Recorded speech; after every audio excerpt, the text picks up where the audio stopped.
Unfortunately, we're living in a time where there are so many young men that's growing up without their fathers.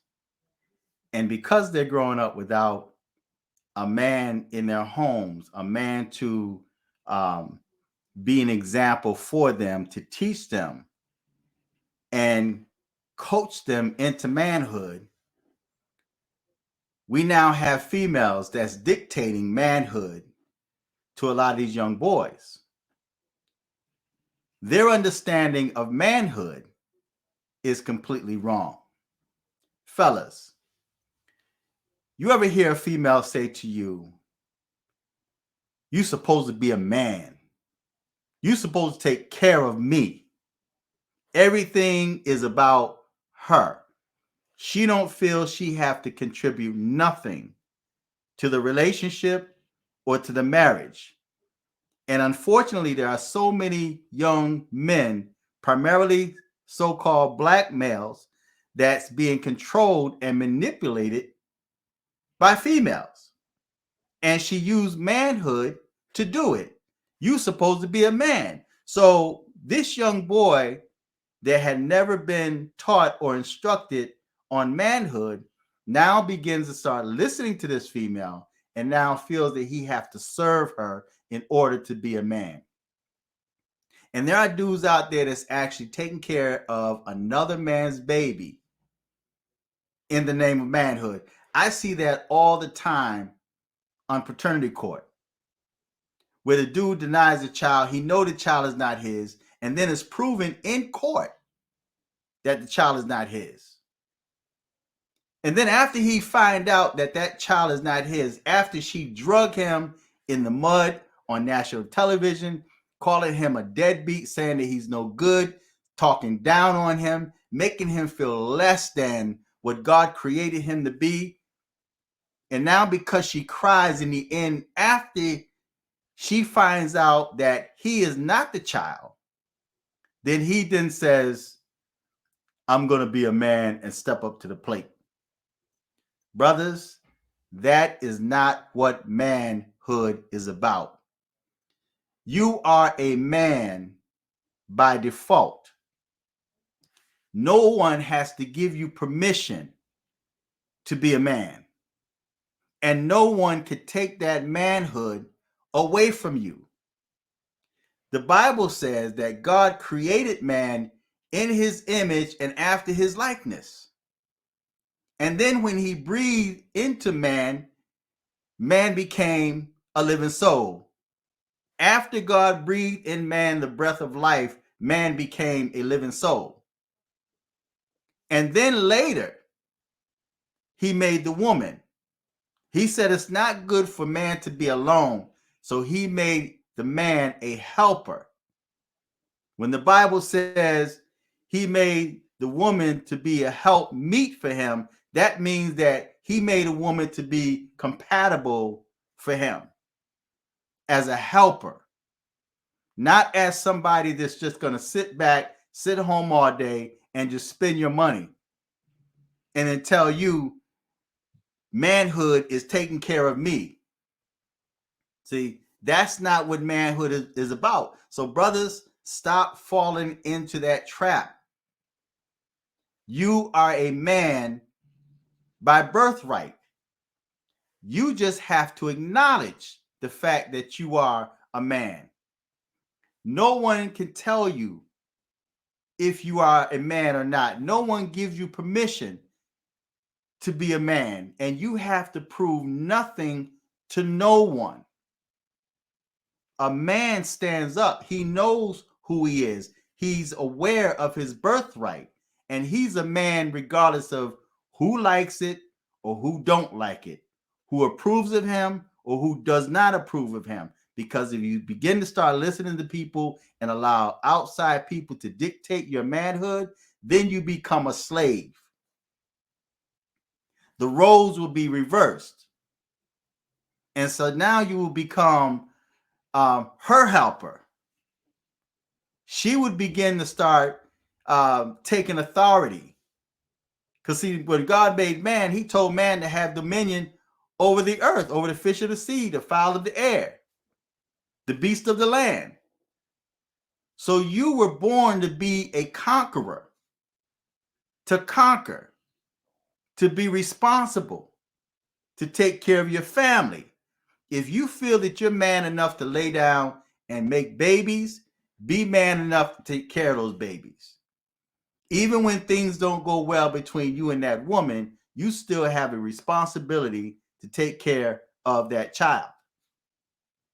And I want to make sure I put it out there that just because a man is not in the house or does not see his children or that's not in his child's life does not mean that he is less of a man. He is still a man.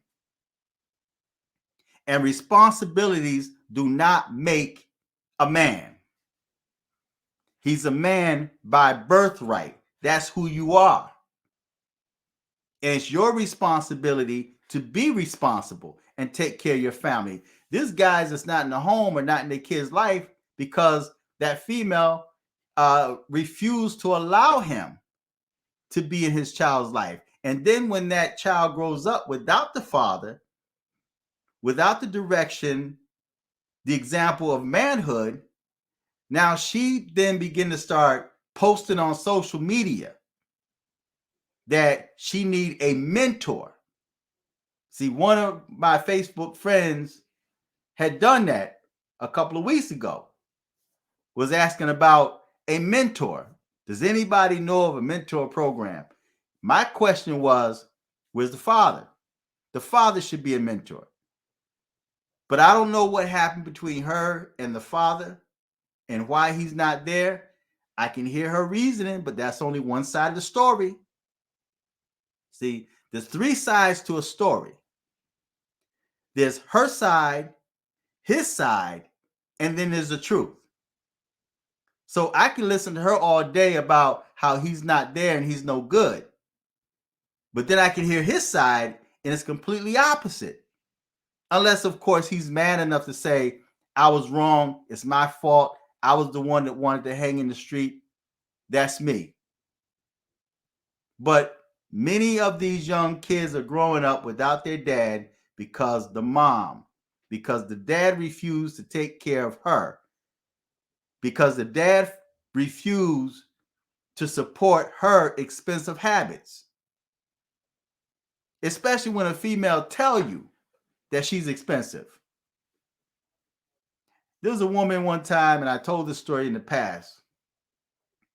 She said she was high maintenance. And this is her husband worked for Chrysler or something. He made a bunch of money. He's been there for years. He got hurt on the job and he couldn't work no more. She now ready to divorce him because she says she's high maintenance and he can't afford her. Then she turned around and said, nobody told him to go out there and get hurt. Now keep in mind, this man was working and taking care of her and the children. She didn't have to work. All she had to do was stay home and take care of the home, take care of the children. And she failed at that. See, so brothers, there's a lot of y'all out there that's whipped, and you out there breaking your back, stressing yourself, working 2 and 3 jobs, working long hours to bring your money home or your paycheck home to that female or your wife, and then she don't appreciate you. She talked down to you. She controls you. You became her slave. And a lot of y'all got to break that habit. A lot of y'all have to break that habit of being in control or having that woman in control of you. You're the man. You're the one that wears the pants in the house. But nowadays, you got females that's trying to wear pants. And they're quite aggressive. But see, when you have an aggressive female, one that likes to take charge and control, a real man know how to humble her. He know how to put her in her place. And she will recognize that man and will submit to that man. I'll repeat that. She will recognize that man and she will submit to that man. Because he knows himself, He knows that God created him to be a man, that made him in God's image and after his likeness. God is not a Rudy Poo.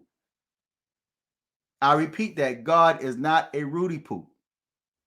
If you are a Rudy Poo, if you're lazy, if you're a coward, then I consider you to be a male.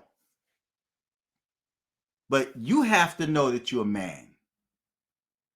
And once you recognize that you are a man, now it's your responsibility to stand on your 2 feet and be a man. And stop being so emotional. There's too many emotional dudes out there, man. It's sickening. Stand up and be a man. So feedback, tell me what you think. Till next time. I'm fearless.